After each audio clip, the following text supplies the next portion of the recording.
Okay, so let me, like with any of these talks, I'm not a specialist in writing. I'm an engineer like the rest of you. So any of these talks is going to be colored mainly by my experience. So let me share with you a bit of where I come from, essentially, at least in terms of publication. I've been the editor of this journal now for about 4 years, and I was its associate editor for about 14 years. I'm the associate editor of Journal of Hydraulic Engineering since 2014, the Journal of Hydro Environment Research for more than 12 years. I was one of the early people with Journal of Hydroinformatics, and also now with the member of the advisory board with the Theoretical and Applied Mechanics in China by the Chinese Academy of Sciences. Invariably, I reviewed hundreds, if not thousands of papers. By now, I published myself. I've been an author since 1991. So you could see what I guess we'll be sharing with you has to do mainly with these journals, but I also published in others, so like fluid mechanics, like physics of fluids, like computational physics, and I have. So my experience and what I'm going to share with you is all really gathered from those and people that I interacted with, the associate editor that I work with, and so on.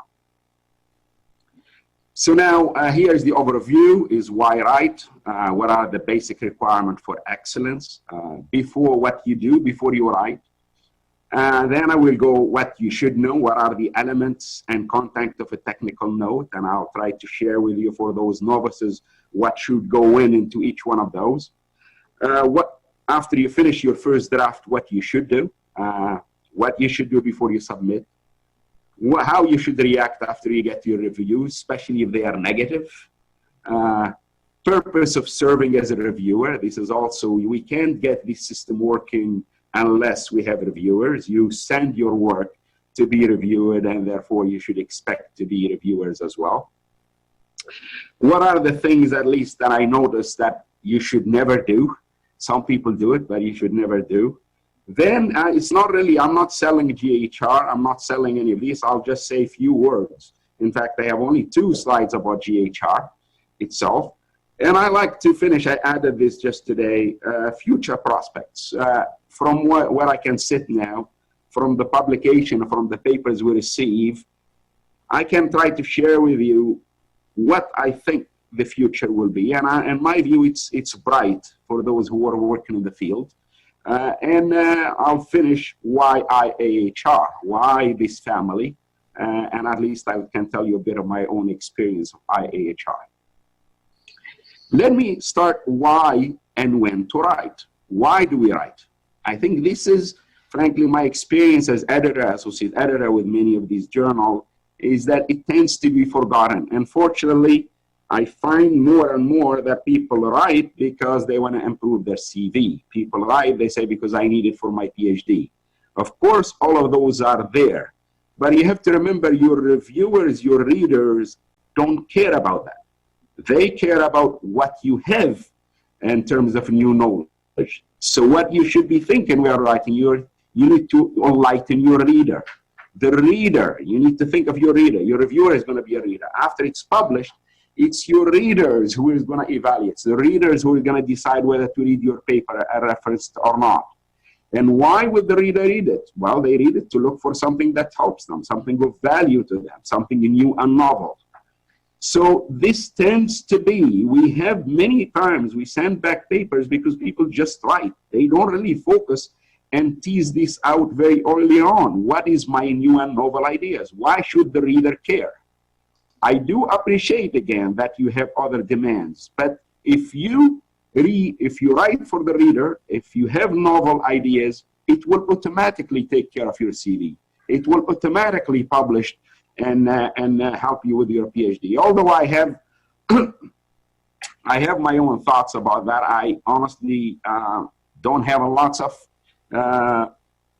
let's say, respect for universities who don't trust their own faculty to judge whether there's a PhD. I mean, I feel honored that many universities put us in the position where we decide whether they should give a PhD or not, but they shouldn't. In reality, it should be their professors, their committees who should decide that.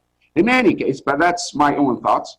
When to write? Well, I'm actually one of those that went to a school where it was a French system, where I selected to emphasize on more math and physics. And one of the reasons I did that, because I hated writing.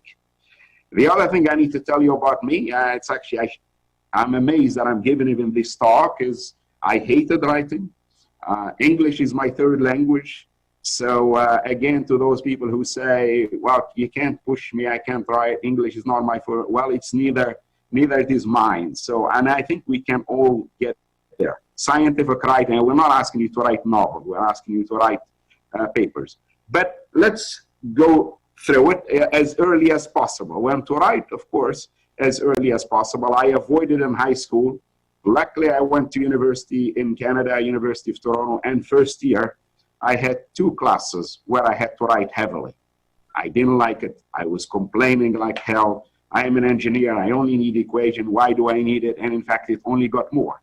As we've done more projects, you report in your projects, and every report was writing. And then, of course, it was my final year thesis, and then it was my master's, and it was my PhD, and then it's my life. Okay, so that's how these things, what are the necessary conditions? And I think all of the young people listening, of course, you have the talent. There is no question that you have the talent. And what I find, though, sometimes in academia is not just talent. You need to have other things with it. Ethics and integrity, dedication to what you do, love of what you do.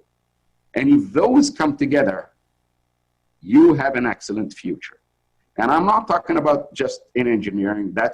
I listen to many, we are lucky here once in a while, we get Nobel Prize winners who give talks, and every time they are asked, they will list those. And talent is just one of those. I just finished, my son loves football. We just start reading the book by Ono Ronaldo, another one about Messi. And again, why do they excel? And you will see there's talent, it's integrity, it's dedication, it's their love of what they do. Talent alone, there are many talented players who never made it because they don't have the others. Once you have those, then we can talk about writing, right? You need to have those first and foremost, then writing comes in. The other thing that I need to highlight here is every author, and you as an incoming author, you need to recognize that the editors, the associate editor, the reviewers, the publishers, we are all in one team. We all want a great paper. I'm talking to you here because I want you to send your best papers to us. We love to publish your best paper. So when we send you back and asking you, saying things are not clear, things are not good, we are thinking of the reader. We're helping you, we're pushing you to write the best paper there is because we also want the best paper.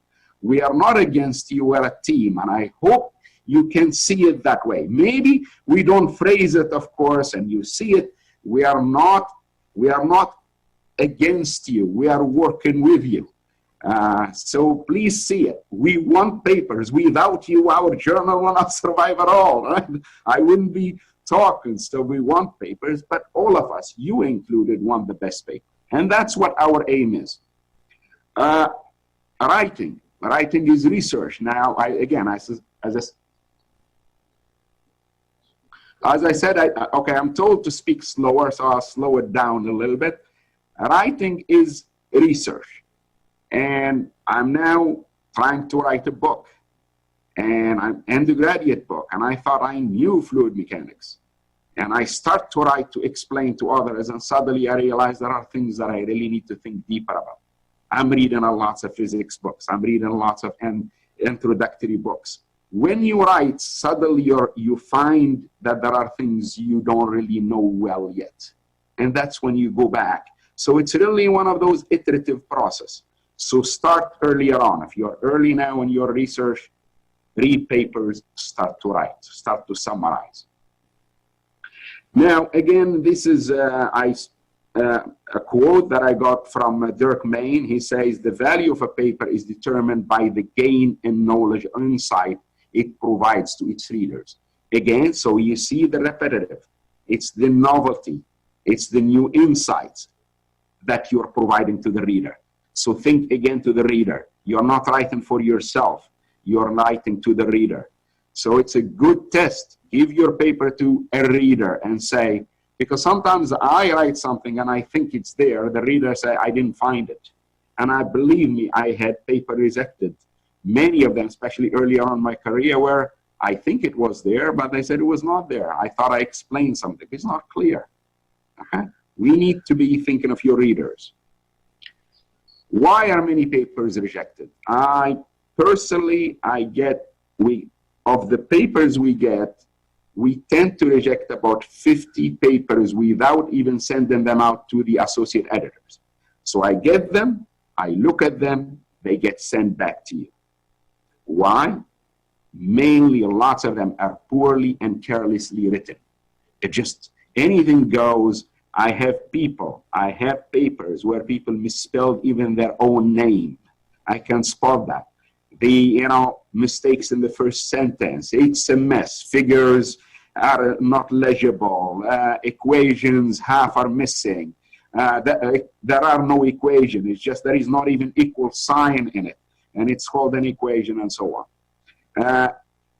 Of course, some are better, but we still reject them. The idea is unclear. It's more organized, but it's not clear what the novelty is. I don't see it. I read it, it's not there. So I send it back to you and say, please make your novelty clear, because that's what we're looking for. Some are poor research. It's just, we look at it and there is lots of work that has been done in that area and it's not fully recognized at all. Right? And some of that work sometimes may have been already done 10, 20, 30 years ago. I also start to get more and more papers that really don't fit the journal. They are novel, but it's not for us. So I advise you, say, take it to a better journal, because again, we're thinking of the reader. What is the point of publishing your work for us where I know our readers are not necessarily interested in that?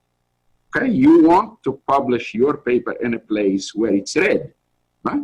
And usually that's your peers. So where you're referenced the most and so on, that's where it's gonna be. The last one, I don't really need to dwell on it, unethical issues, and I think we all know what that means. So now here, before you put a paper, and before you work on anything, before you work on any research, you need to first define the problem. How do I define a research problem? Well, you go to a new area, you're gonna read the papers that have been published in that. This is an advice that my former professor gave me. When I was a student, he said, every paper you read, summarize. Write what you like about that paper. Write what are the shortcomings of that paper. What are the limitations of that paper? Just a paragraph, just 4 or 5. First of all, you are already writing. You're forced to write in a critical way. You're actually defining what are the limits, what have these people done and what they have not been done.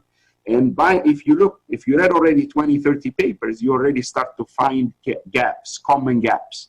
Then it's up to you then to jump and say, I think, given my ability, given my background, I can actually do research and address these gaps. And that becomes the problem that you work on. Then you do the research on that, right? And when you do that, again, you write. When do you submit? Is when there is a significant advance, when you're making significant advance that is of interest and value, again, to the readers. Right? Again, the value to the reader. The reader needs to see a value in it. Now, here's what every paper I should have. Basic things, abstract, an introduction, a methodology, the findings, conclusion, and reference. So let me go through them one by one. What should be in an abstract? Again, I find lots of people still don't know how to write frankly an abstract. Some of them think of it as an introduction, or some of it is conclusions. Really what an abstract is what is the problem in a sentence or two. What is the problem you are solving? How did you solve it? What are the key results? What are the key conclusions? Why? Right? Write those questions down. When next time you write your abstract, and just answer them one by one, and then put them in a paragraph. If you have that, because you see there, if you define the problem, you already are thinking of the reader. Because the reader is going to read it, say, okay, well, that problem is relevant to me, so I'm going to keep reading. Then you tell them how you solve it. Say, oh, okay, that's a neat solution. I'm really interested in that. And then you tell them the key results. So you're telling me and the reader that there is novelty, and say, oh, we didn't know. I thought that problem was not solved. And suddenly you're hitting on all of the things that we ought to do. Remember, abstract is where people should decide to continue or not to continue. It should be a good summary where any reader will look at it and say, I think this paper is relevant to me, or the paper is not. Okay? So that's, the abstract must describe the finding of the paper again, make the reader interested if possible, right? And if it's badly written, again, it's not going to do the job. My former advisor told me this. He says, most reviewers, I think most, are fair. And most will receive your paper, and they don't have any biases. They're going to look at it and say, and since there are no biases, it's a 50-50, right? Because you don't know what the content is. That reviewer is going to start to read. And think of it as a dial, as a speed dial. If the paper is, if it's well written, if it's interesting, the dial will go 50, 55, 60, 65. You're increasing, and you say, I'm going to read this. In fact, the review will become even faster. Reviewers, when they look at it, if it's very interesting, if it's well written, they will continue. They don't stop, and suddenly we get the review very fast. The trouble happens is when even the abstract is badly written. Our knowledge from reviewers is they read the first sentence, the second sentence, they lose interest. Either they reject it or they put it aside, and it becomes like a chore to them. They say, well, I don't want to do it. It's boring. It's badly written. They know what's coming. So please, give it all your effort, give it all your energy when you do those. Well, the introduction, again, I have a feeling sometimes I get introductions of 5 to 6 pages. And I have a feeling that the author read maybe 50 papers, 100 papers, and they feel like I have to put all of those papers in the introduction. No. You should first define the problem again. And if your problem is important, most likely other people worked on it.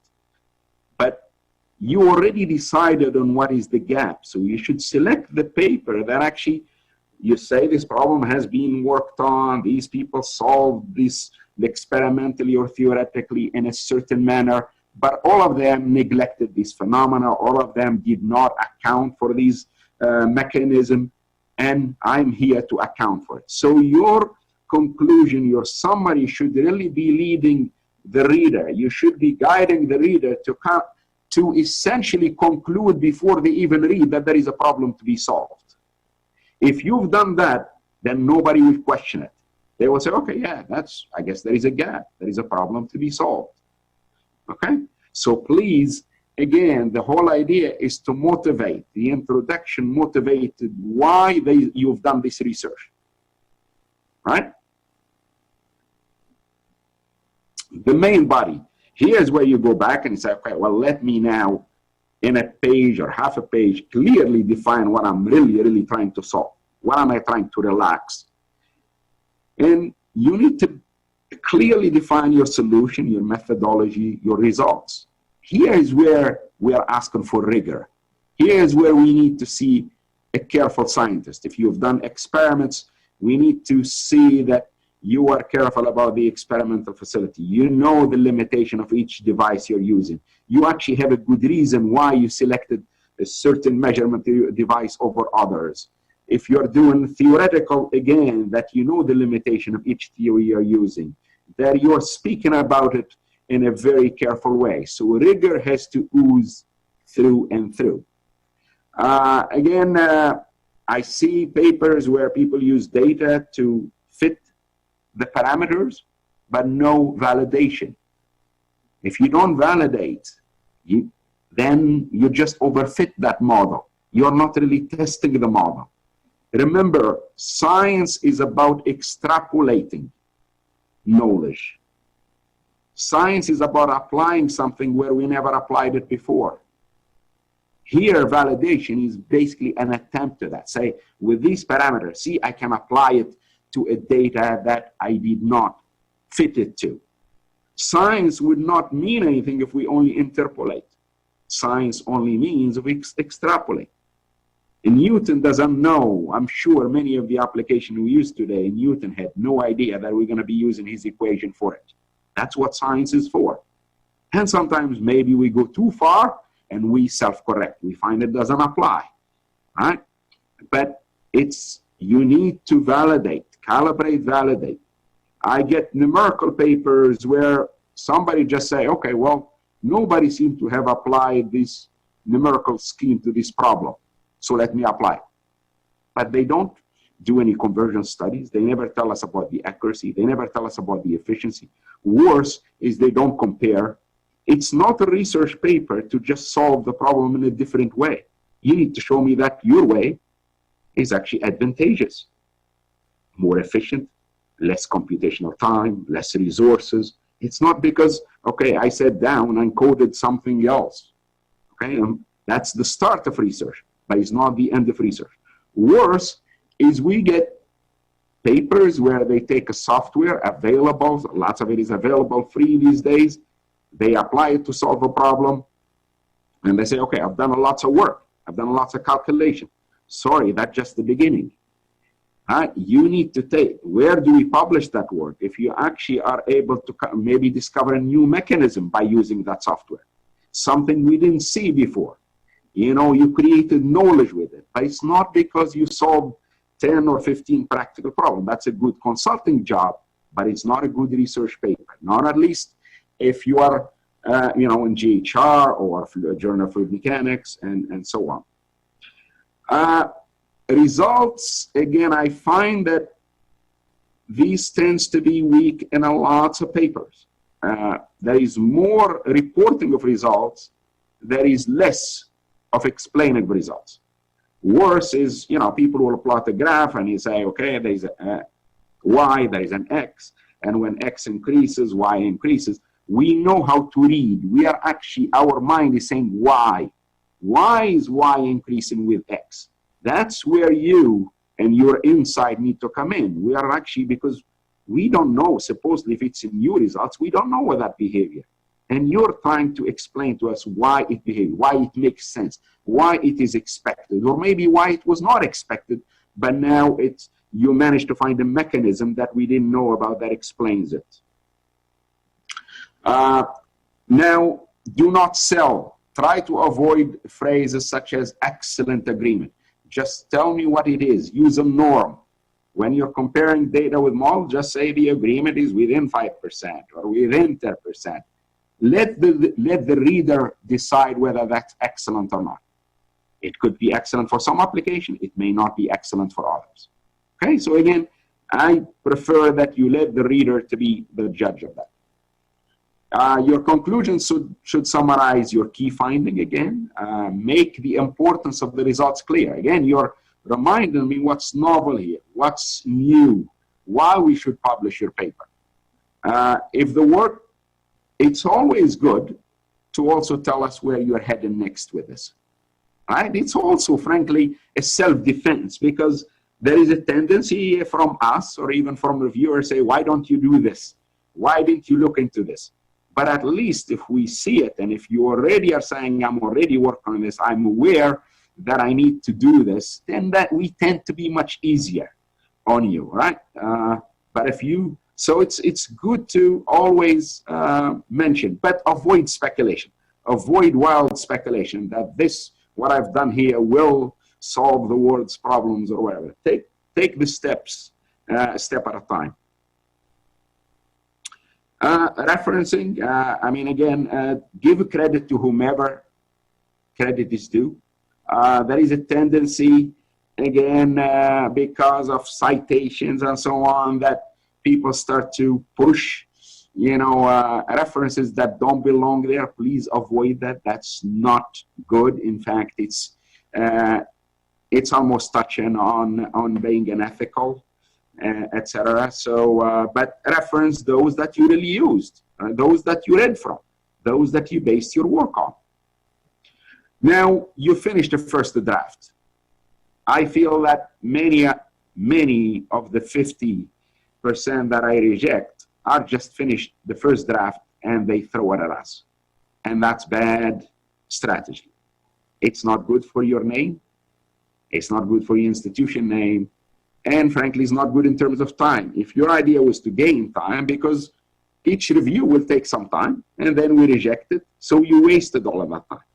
What you should have done instead is really take your paper, read it, go through it, you know, and I write here, frankly, myself, whether it's a proposal or it's a paper, on average, I do 10 to 20 times. And each time I'm not happy with it, I put it aside and I go back to it. And what do you look for? First, you say, are the ideas, you need to be self-critical. Are my ideas really clear? Can I state them more concisely? It seems to kind of go on and on and on. Readers would love it if you tell them what is the value to them very quickly and in a short couple of sentences. What exactly is the problem being solved? Have I made it clear? Did I tell them why that problem is important? Are the ideas really significant? Be honest with yourself. Is there really novelty that we're searching for? If it's not, then keep working, keep pushing, you'll get there. Is the work described sufficiently different from existing work? And that means you should have really read, because again, we get papers where a reviewer say, well, this is just a repeat of what I've done 10 years ago or 15 years ago. And remember, as you return to your work, your results always improve. It can never be worse if you invest more time in it.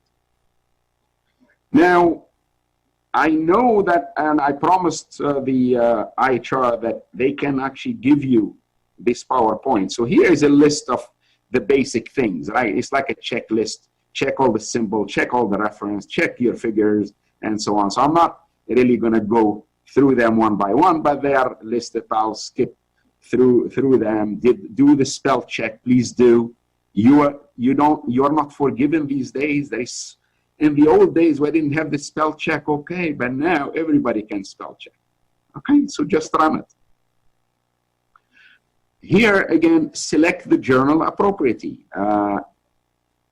Know about the journal you're going to send to, right? I get a feeling that, I know people send to us, they never actually looked at our journal. And I send them, I say, some of them are honestly very good papers, but they just don't fit in our journal. There are many journals that exist. Select the one that suits you best. And you are young, aim high, okay? Because you stay high. If you begin high, you will stay high. So now what should you do after you get the reviews? Well, read them and think about them. And truly don't get discouraged. Some may be negative, but think about them. I had papers where I was very, very upset when I got a rejection. I was under pressure, like everyone now, maybe nowadays is much more. But if you put it aside after a few days and think about it, you start to say, well, actually that reviewer makes a point. And many times the paper is way better. And I can go back and I know which papers where the reviewers really made impact. And they were negative. They were truly negative initially. But I can tell you from our experience, if you keep working with us, we send you comments, negative as they may be, you respond, and sometimes we go through 4 or 5 iterations, but we get you there. We will get there. And those people who are proactive and say, okay, well, I'm working, I'm trying. Okay, well, here, what do you think? We can go through those loops with you. Again, remember, we are on the same team, really. We want the best paper, you want the best paper. Okay? In your reply, though, make it easier for your reviewers. Tell them where you addressed each comment, right? Make it easier. You know, this comment has been addressed in page, blah, blah, blah, this way. You can disagree. You don't have to agree with every criticism. You can refute it. We will be the judge of that. Don't be afraid. If you know and you're certain, you're sure, especially if you can provide data or evidence. We are all human. Reviewers are human. Sometimes we may misread you, or sometimes we may have our bias and say, no, that's not going to work. Well, you can provide more evidence, and that's where me and the associate editors will look into it. And believe me, we're not taking sides. We're only taking side of science. Things not to do.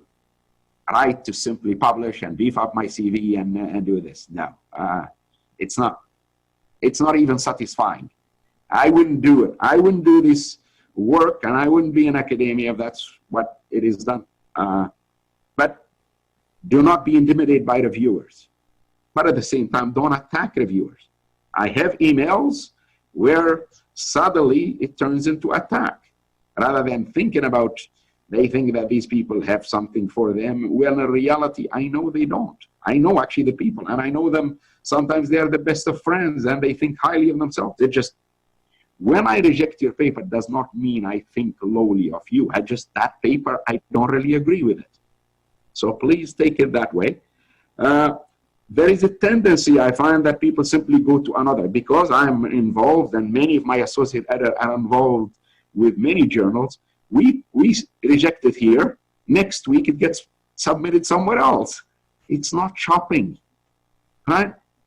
Every review really helps you. And we did. I rejected a paper as an associate editor. It came to me as an editor, right? Just a week later. And they didn't change a single thing. And some of them were just, really, your English is poor. Look at your first sentence. They didn't even do that. So, frankly, it's unethical because you're wasting people's time. The reviewers put in the effort. They pointed out things to you. So please, again, that's okay.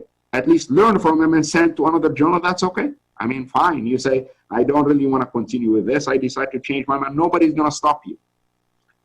But also, do not let rejection discourage you. Many papers, and even greatest papers, got rejections. And here is what I like to give you a couple of examples. There is now the Morley, Vine, I think Matthews theory. Morley wrote a paper about the reversal of Earth's magnetic field and how it relates to tectonic plates. And you could see what the editor wrote back. It was rejected, of course. It is such a speculation, make interesting talk for cocktail parties, but it's not the sort of thing that ought to be published under serious ages. And that paper never got published. But the good thing is that now the theory is called Morley, Vine, Matthews. So his name, so the scientific community is self-correcting. So even in a case like that, it's self-correcting. So don't get discouraged. And this is what the editor wrote, right? I'm sure the editor is a smart dude, but we all make mistakes. All right? Now, this is what was written about that paper later on. It says, probably the most significant paper in earth science ever to be denied publication. But it's not denied its value. Now go and put Morley, and you'll find the theory is recognized everywhere. Here is another one I came across in 2007. James Waterstone, he's a Scottish engineer, civil engineer. He was based on Bombay, and wrote a paper and sent it to the Royal Society in 1845. It got published in 1892, after his death. That's what, 47 years later. So some of you think 3 months is very long. This paper waited 47 years. But in this paper, all of you now know fluid mechanics. When we relate pressure to molecular motion, temperature is related to molecular motion, and so on. That was not known during that time. So James Waterstone actually put a paper that explained the relation between temperature and pressure and sent it. And you could see the reviews, nothing but nonsense. The whole investigation is wrong, and so on. Then later came the work of Boltzmann, and also for Maxwell. And there is Maxwellian distribution. And 20 years after, Lord Rayleigh, who was the editor of the Royal Society, found, because they keep all the old papers that they rejected, they keep them somewhere. So he was going through them for whatever reason. It's not clear to us. But he read it, and he said, my God, everything that ever published afterwards by these guys is essentially started by this guy Lawrence. And he manages to publish as the leading paper in that issue, and he wrote a preface saying, you know, about that paper. And he has also advice. You read his advice. I don't necessarily, frankly, agree with his advice, but you could read it. He's essentially saying when you're young, don't publish your greatest work, because if you shake the system, lots of people will not believe you. You have to have a name. I hope we are better than that, but that's his advice. Anyway, that's Lord Rayleigh. He thinks that this guy was just way ahead of his time and people didn't appreciate his work. Now, being an author, you must agree to be a reviewer. You must agree to be associate editor. You must agree to be editor. You must agree with the system. And I hope when called upon, you do. And it's not just for the system. It also enhances, frankly, your reputation personally. We know those people. Keeps you on top of the field. The best way to be on the top of the field is to keep reviewing, because you know what others are working on. Teaches you how to think critically. So one of the best things that I learned, and it was really advantage to me as a student, is my advisor got me to, even when I was doing my master, to review lots of the papers. And that forces me, of course, to be critical, right? To think of, you know, what is the, okay, because these are people I'm reading their books. And this is now kind of looking at it from a different perspective. How can I criticize them? And that was a good learning to start earlier on. And it's very important for when you're doing your research. We have also Best Referee Awards, so that actually could help anyway. Could appoint you to editorial board. But if you accept reviewing, please honor the timeline. Please review in the same way you love your paper to be reviewed.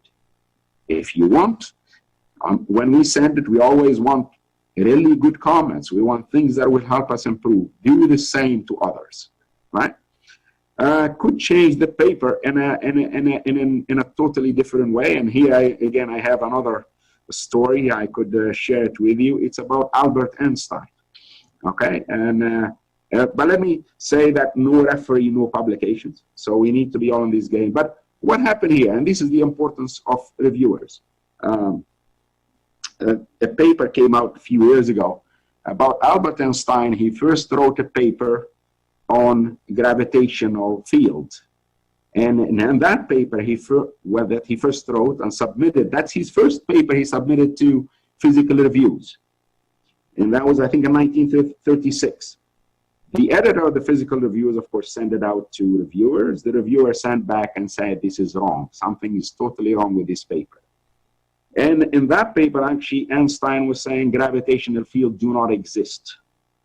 So now, one of his colleagues heard about this.